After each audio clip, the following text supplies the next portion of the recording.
Assalamu alaikum. My name is Brother Omar Al Rashed, and I'm the author, poet, and Peaceful Hearts Guide.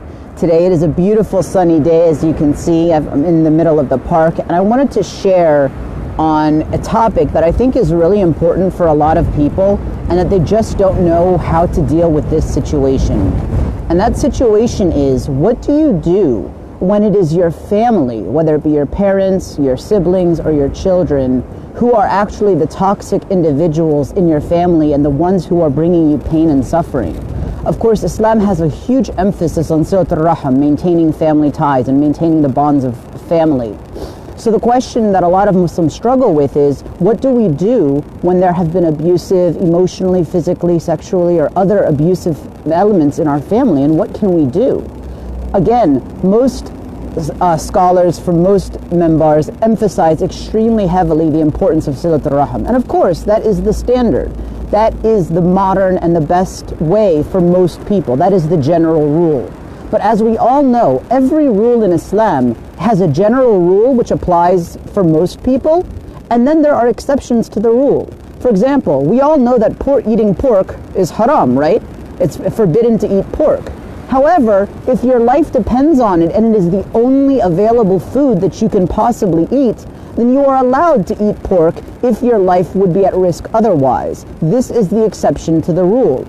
Similarly, Silat al-Rahim, maintaining good family ties, is the general rule. It is highly encouraged to be good to your parents, and of course there are many verses in the Quran, وَبِرُّ وَالِدَيْنِ إِحْسَانًا, and goodness to your parents. There are many other verses that talk about how important it is to be good to our family. But there is an exception to the rule. And there are many exceptions to the rule, actually. When there are incidents of physical, emotional, psychological, sexual, or other trauma or acts of violation from parents to their children, or between siblings, uncles, or any other extended family, it is not only necessary to not communicate with those people, it is permissible. And again, it's not only permissible to not communicate with these people, but it is necessary to maintain our own health and well-being.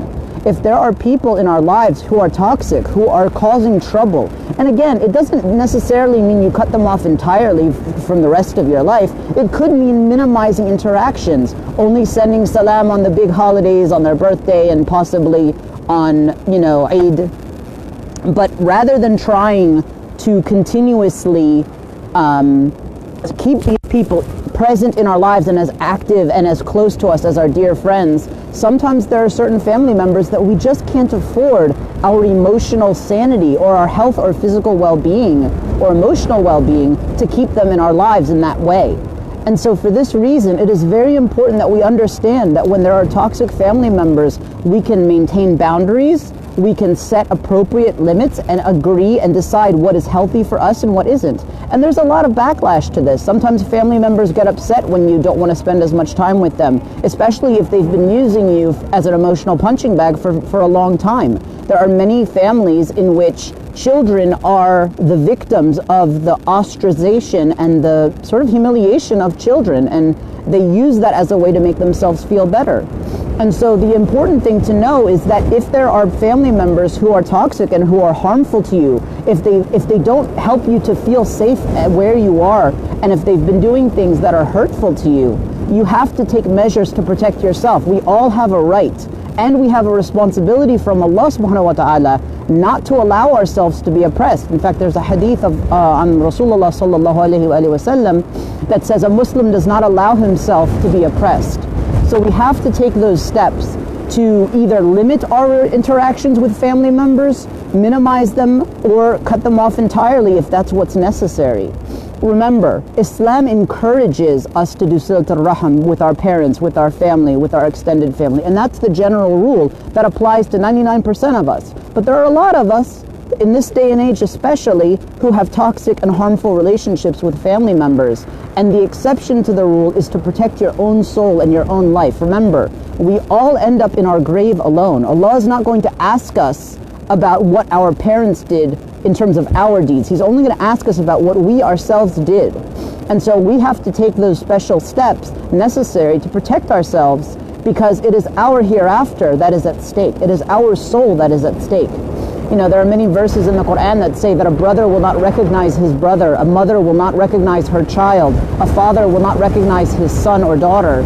All family relationships on the Day of Judgment are forgotten, and only those relationships in which we both end up in heaven, both parent and child or siblings, only those relationships are brought back into heaven, and those relationships are reformed. But all family ties are broken on the Day of Judgment. And so we have to be very careful that we take care of our own souls and that we protect our faith, our Islam, our Iman, and our relationship with Allah and our own self.